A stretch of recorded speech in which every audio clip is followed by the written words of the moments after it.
Hi friends, welcome to SMS cook and tech சேனலில் beetroot bread roast எப்படி பண்ணுறதுன்னு பார்க்கலாம். குழந்தைங்க காயாக செஞ்சு கொடுக்கும்போது சாப்பிட்லன்னா சரியாக பீட்ரூட்டு இந்த மாதிரி கொஞ்சம் டிஃப்ரெண்ட்டாக ட்ரை பண்ணி கொடுத்தோன்னா என்ஜாய் பண்ணி சாப்பிடுவாங்க. ரொம்ப ஹெல்த்தியும் கூட. இது நம்மளும் கூட சாப்பிட்லாம். நான் 200 கிராம் பீட்ரூட்டுக்கு ஒரு 5 காஞ்ச மிளகாய் எடுத்து லேசாக சூடு பண்ணிக்கிறேன். நான் இதில் இருக்க விதைகளை எடுக்கிறதுக்கு தான் லேசாக சூடு பண்ணுறேன். இல்லாட்டி நீங்கள் அப்படியே கூட அரைச்சி போட்டுக்கலாம். இப்போ இதை ரெண்டாக உடைச்சிட்டு உள்ளே இருக்கிற விதைகளை நான் எடுக்க போகிறேன்.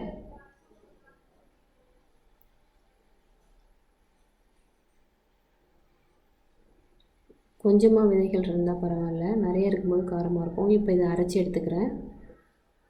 சீடை எடுத்துடணும்.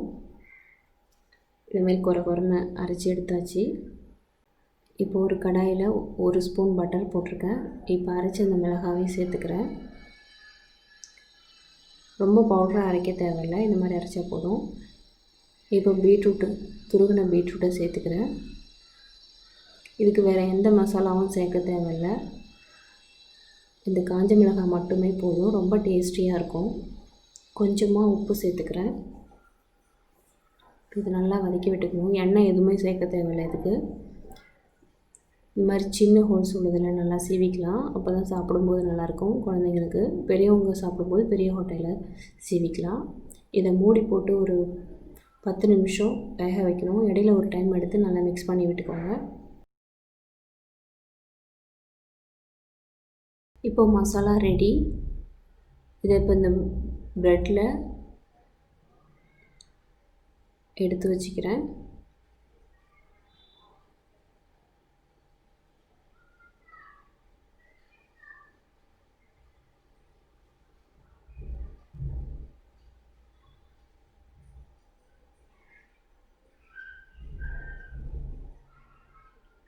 ஈவனாக நல்லா ஸ்ப்ரெட் பண்ணி விட்டுக்கலாம் ப்ரெட்டில். இப்போ சீஸ் துருகி போட்டுக்கிறேன்.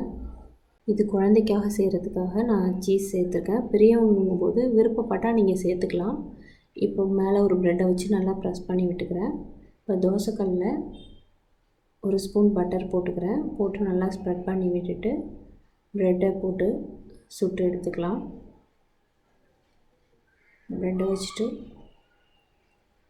மேலேயும் கொஞ்சம் பட்டர் போட்டு மூடி போட்டு ஒரு 2 நிமிஷம் வேக வைக்கிறேன். 2 நிமிஷம் ஆயிடுச்சு. மீடியம் ஃப்ளேமில் வச்சு செய்யுங்க, அப்போ தான் கருத்து போகாது. இப்போ திருப்பி போட்டுக்கிறேன்.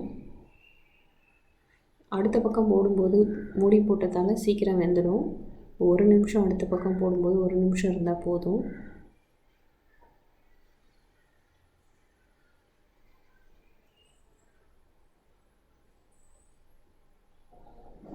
இப்போ ரெடி.